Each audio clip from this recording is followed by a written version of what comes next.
Hello YouTube, PowerMax here. Today on Weekend Projects we're going to be building a real SSTC. Now in one of my previous weekend projects I made a Slayer exciter, and that utilized one of these MJ3055 transistors. And while it worked pretty well, it had some issues with overheating at higher voltages, anything higher than 24 volts. And the output really just wasn't enough to satisfy me. So instead what I did was get a couple of these IRFP 250 MOSFETs. And in order to drive these, I made some additional driving circuitry. Rewound the coil and redid a few things, and this is the new circuit. Anyway, let's take a look at the schematic. Alright, now you can see that the circuit's actually very simple, and it's very similar to the old Slayer exciter video we made in that previous video. Basically, all that's changed is that we've changed out the NPN transistor for a MOSFET, and in order to drive the gate of the MOSFET, we need an extra chip. And the way this works is identical to the previous Slayer exciter video I've done. So basically that means that we have a pretty complicated feedback loop, which results in some strong oscillation. Now both C1 and L1 need to be tuned properly in order for the circuit to have peak performance. C2, however, needs to be as large as humanly possible. This is just to filter the power supply and give us a nice steady DC voltage. And diodes D1 and D2 are only there for protection and don't really change the performance of the circuit.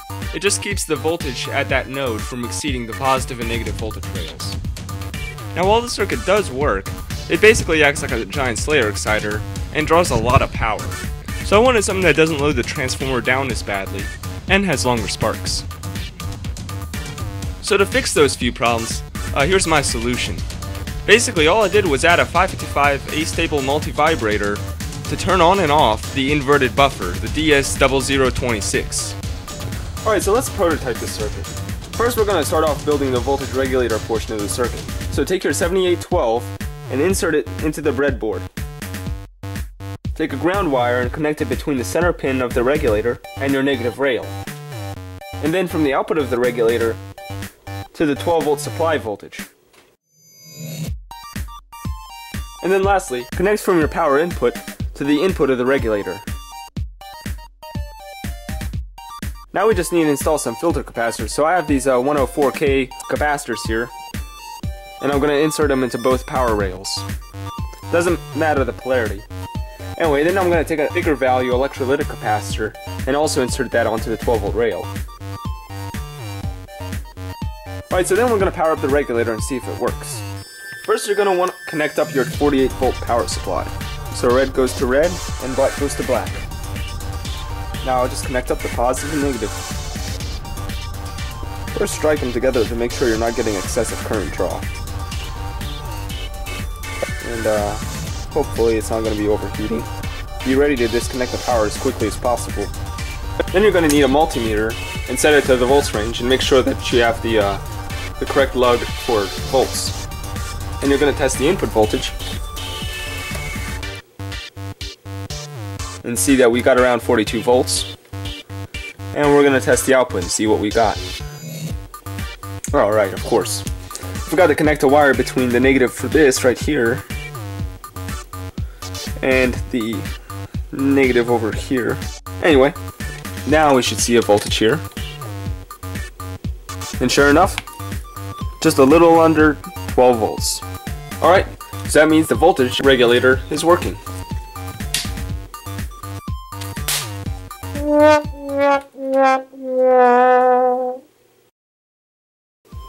Well, it looks like I blew the crap out of this regulator. In the box of shame you shall go. I also blew this 555 timer. You can maybe see right there a crack that's formed in some liquid that's came out. I let out the magic smoke and the magic liquid. Now you need both the magic smoke and the magic liquid for the 555 timer to work. If either one of those are released, the chip is dead. So my best guess is that maybe I was using an already dead 555 timer. So let me get another timer.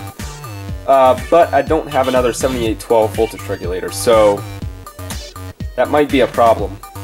So I think I'm gonna have to improvise. Well, I guess I figured out what I did wrong. If you actually read the data sheet for the LM7805, 7812, or 7815 voltage regulators, you'll know that they have absolute maximum rating input voltage of 35 volts and we put 50 volts into that regulator, and it didn't like that. Face palm. Alright, since I kind of blew up my one and only 7812, I had to come up with a bit of a creative solution. Essentially, I'm going to be using what they call a Zener diode shunt regulator. Let's take a look at the schematic. Alright, to build this circuit, first take your 220 ohm resistor, preferably 10 watts or more, and insert it between some random node in the positive end. And then connect the Zener diodes so that the cathode of them faces the resistor and the anodes connect to the negative. Now we just need to insert our filter capacitors. So go ahead and insert one for the 12 volt rail and make sure that this capacitor is rated for at least 12 volts. And then I'd like to usually take a small 100 nanofarad capacitor here, this 104K ceramic capacitor. That just helps filter the higher frequencies because of the lower ESR. And then have a capacitor for the main voltage rail. Now it's time to just wire things up, so connect the negatives or commons together. This will be your 50 volt input, and this wire will be your 12 volt output. Alright, now let's just wire it up and make sure it works. So red goes to red, and black to black. Right now just take your multimeter, whoops, 42 volts here. And what do you know, 12 volts there. And everything is getting really hot. So I'll disconnect the power.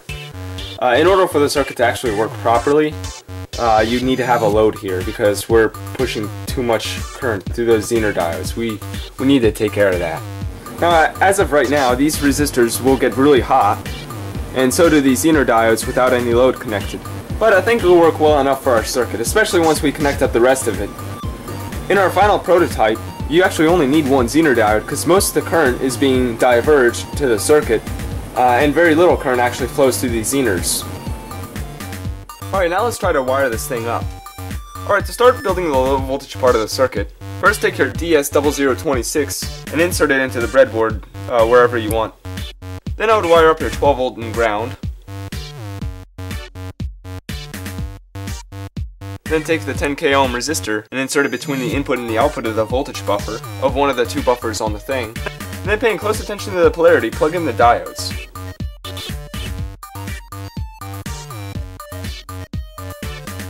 Alright, we're almost done. Now we just need to wire up the feedback from our coil and connect the gate of our MOSFET to the output of our inverted buffer. Alright, now let's take care of the higher voltage end of the circuit, being the MOSFET and the LC resonant tank circuit. Now here in the schematic, I've mainly drawn out the high voltage section of the circuit, and I've just kind of block diagrammed the lower voltage section we just built. Now with this high voltage section, we're going to be pulling lots of power, so you do not want to use the breadboard to carry that current. I've actually melted some breadboards in the past by sticking these large capacitors in there, and then the currents that are going in and out of the capacitor actually was enough to melt the circuit board. So yeah, don't do that. You're going to have to kind of wire this by hand.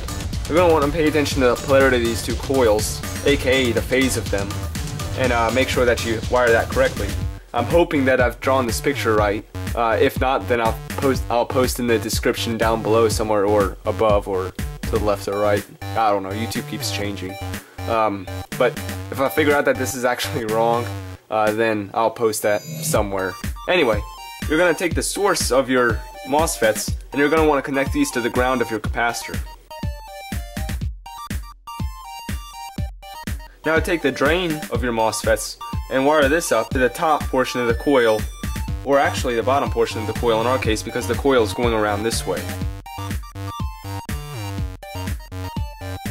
Then you're going to take your tank capacitor. So for me, I figured out 3 to 4 of these in series, coupled with 4 windings on the coil, is the best configuration for my SSTC build. So you're going to take one end of this capacitor and connect it to this node up here, which is this one right here on the schematic, and you're going to connect the other one to the positive of your capacitor. Now the last wire you have to wire up is the gate of the MOSFET. This is how you turn the MOSFETs on and off periodically. And since this wire is only a signal, it does not have to be a thick one, so I'll just use this yellow wire right here. Alright, so now we just have to wire up the feedback from our coil to the input of this DS0026. This length of wire here really isn't long enough, so let me just grab another length of wire here.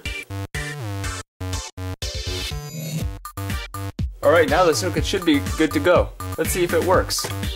With my luck, probably not. Now before we test this, we want to first make sure we have a top load, so I'm just using these hard drive platters. And hard drive platters are pretty awesome. Anyway, so now that we've got a top load here, let's see if this thing works.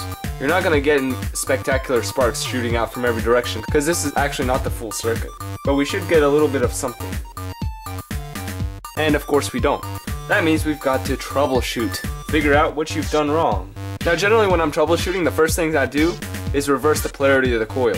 The easiest way to do that is to disconnect your feedback, take off the hard drive platters, and literally just flip the coil upside down. This way you don't have to go through all the tedious wire twisting. Now just reconnect up the circuit and try it again. Just set your hard drive platters back on top of the coil, and let's try it again. Still nothing. Well, the golden rule of troubleshooting is thou shalt test voltages. Take your multimeter, with it set to volts, let's measure the voltage across these Zener diodes. Well, that voltage looks fine to me. So I think the problem's elsewhere. Well, after an embarrassingly long amount of time trying to figure out why in the world this circuit does not work, it just turns out that my positive connection to the coil is a little bit broken. As it so happens, this is the connecting between the coil and the positive end of our power supply. So let me repair that real quick.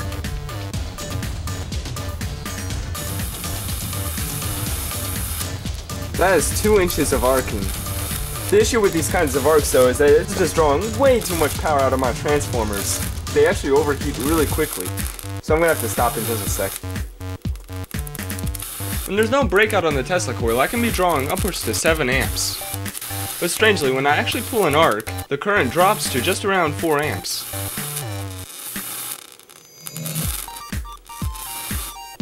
Alright, now let's build the interrupter portion of the circuit. So first, obviously take your 555 chip and insert it, I don't know, somewhere above the DS0026. Then we're going to disconnect power to the 0026, and we're going to replace that with the emitter of a transistor. Now connect the collector of that transistor to the positive, and this lets us turn on and off a MOSFET driver using the 555. So I would go ahead and now insert R1 and R2, as well as a 1N4148, and pay close attention to the polarity. Make sure that the cathode of the diode is facing pin 6 on the 555. Then take a capacitor around about 1 to 5 microfarads and insert it between pin 1 and 2. Then connect the jumper between pin 6 and pin 2. Connect the negative end of the 555 to ground, and connect the positive end of the 555 to the positive rail. Lastly, connect the base of your transistor directly to the pin 3 output of your 555. Now let's have some fun.